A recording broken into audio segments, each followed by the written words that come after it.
گرچہ وہ اپنے اس مذموم مقصد میں کسی حد تک کامیاب بھی رہے۔ چنانچہ انہی کے نقش قدم پر بعد میں ان کے شاگرد رشید محمد عبدہ اور ان کے شاگرد پھر چلے۔ پھر بعد میں اخوانی مرشد حسن بنہ اور دیگر اخوانیوں نے بھی اسی تقریبی عمل کو بلند کیے رکھا، حتیٰ کہ سارے اخوانیوں اور جماعتیوں نے ایک وقت یعنی 1979 میں رافضیوں کے سربراہ اعلیٰ دشمن صحابہ مردود خمینی کو اپنا امام و مرشد بنا لیا، اور اس نے ایران کے اندر جو بغاوت کر کے حکومت قائم کی تھی اس کا ان لوگوں نے ساتھ دیا۔ اخوانیوں کا تعلق صرف انہی اسلام کے نام پر بننے والی ماسونی تنظیموں سے نہیں تھا، بلکہ خالص ماسونی تنظیموں سے بھی ان کا تعلق رہا ہے۔ یہ ترکیہ الفتح یا مصر الفتح یا ایسی تنظیمیں ہیں جو تو اسلام کے نام پر بنائی گئی ہیں، لیکن یہ کام کرتی تھی ماسونیت کے لیے، تو اس کا تو یہ حصہ تھے ہی۔ ان کے علاوہ یہ ان ماسونی تنظیموں میں بھی شامل رہتے تھے جو خالص یہودیوں کی تنظیم ہوتی تھی۔ چنانچہ اخوانی محمود عبد الحلیم اور عباس سیسی کے بیانات کے مطابق اخوان المسلمین کے نائب مرشد حسن باقوری چرچ اور کنیسہ میں ہونے والی ماسونی محفلوں میں حاضری دیتے تھے، جبکہ وہ حسن بنہ کی طرف سے اکثر مکتب الارشاد میں نیابت کرتے تھے جو ان کی ہیڈ آفس ہوتی تھی۔ اگر حسن بنہ کہیں سفر پر ہوتے تو اس وقت ان کی نیابت یہ حسن باقوری کرتے تھے۔ اس کی تفصیل اگر دیکھنا چاہتے ہیں تو ابو سلام احمد عبداللہ کی کتاب الروتاری فی قفص الاتہام، یہ مشہور ہے، اس میں ماسونیت کی دھجیاں اڑائی گئی ہیں، اور یہ کس طرح سے عالم اسلام کے اندر مسلمانوں کو پھنسا کر کے ان سے مل کر کے کام کرتے ہیں، اس کی پوری تفصیل انہوں نے اس کتاب کے اندر لکھی ہے، الروتاری فی قفص الاتہام۔ اخوان المسلمین کے اسی کردار اور یہود و نصارہ کے ساتھ اس کے تعلقات کی بنا پر انگریز بھی اس جماعت کی بڑی تعریف کرتے تھے، جس کی سب سے بڑی دلیل یہی ہے کہ اخوانیوں کو انگریزوں نے اپنے ہی ملک برطانیہ میں عالمی ہیڈ کوارٹر بنانے کی اجازت دے رکھی ہے، اور اس کے لیے پوری ایک عظیم بلڈنگ دے دی ہے۔ آج بھی وہاں اخوانیوں کا جھنڈا لہرا رہا ہے۔ اخوانی لیڈر عباس سیسی نے اپنی کتاب قافلۃ الاخوان المسلمین، یہ کتاب ویسے ہی ضخیم اور بھاری بھرکم اور اخوان المسلمین کی تاریخ کے تعلق سے بہت اہم ہے، جس طرح سے محمود عبد الحمید کی کتاب ہے الاخوان المسلمین احداث صنعت تاریخ، 3 جلدوں میں۔ ویسے عباس سیسی یہ بھی اخوانی لیڈر تھے، ان کی بھی یہ کتاب بہت اہم ہے اخوانیوں کی تاریخ کے بارے میں جاننے کے لیے، قافلۃ الاخوان المسلمین۔ اس کی پہلی جلد صفحہ 186 کے اندر عباس سیسی نے ایک واقعہ نقل کیا ہے کہ مسٹر ولیم فراری جب قاہرہ میں آئے، جو کہ ایک بڑا امریکی عالم تھا، اور سب سے پہلے اخوان المسلمین کے مرشد عام سے انہوں نے ملاقات کی اور اس جماعت کی خوب تعریف کی۔ چنانچہ اپنے بیان میں کہا کہ مصر کے اندر مجھ پر جس چیز نے سب سے زیادہ متاثر کیا، اپنا اثر ڈالا، وہ اخوان المسلمین کی زندہ دلی ہے۔ میں جہاں بھی گیا اس کے ارکان کو ضرور پایا، جنہوں نے دعوت کے لیے خود کو وقف کیا ہوا ہے۔ میں خود متدین انسان ہوں اور میرا اعتقاد ہے کہ اخوانیوں کا منہج بہتر ہے، اسے بڑے پیمانے پر شہرت دینی چاہیے۔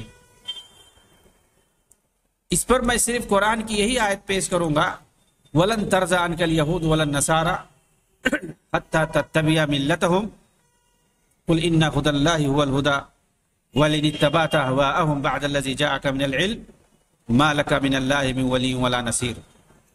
یہود و نصارہ آپ سے اس وقت تک خوش نہیں ہو سکتے جب تک آپ ان کے دین کے تابع نہ ہو جائیں۔ کہہ دیجئے اللہ کے رسول، اللہ کی ہدایت ہی حقیقی ہدایت ہے۔ اگر آپ اللہ کی طرف سے علم آ جانے کے بعد بھی ان کے خواہشات کے تابع ہو جائیں گے تو آپ کا اللہ کی طرف سے کوئی نہ مددگار ہوگا اور نہ کوئی کارساز ہوگا۔ آخر یہودی یا عیسائی مسلمانوں کے منہج سے خوش کیسے ہو سکتے ہیں؟ مسلمانوں کے رویے سے خوش کیوں کر ہو سکتے ہیں، جبکہ قرآن کے اندر واضح طور پر کہہ دیا گیا ہے کہ یہ اسی وقت خوش ہو سکتے ہیں مسلمانوں سے جب ان کے دین کے آپ تابع ہو جائیں گے۔ ان کے تابع ہو کر کے جب تک آپ کوئی کام نہیں کریں گے وہ آپ سے خوش نہیں ہو سکتے ہیں۔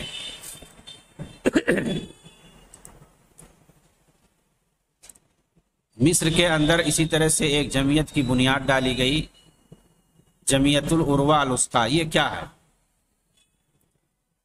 اس کی حقیقت اور اس سے جمال الدین افغانی کا کیا تعلق رہا ہے، اس کی تفصیل دکتور محمد حسین نے اپنی کتاب الاسلام والحضارہ کے اندر صفحہ 66 میں لکھا ہے کہ جمال الدین افغانی جس وقت ہندوستان میں تھے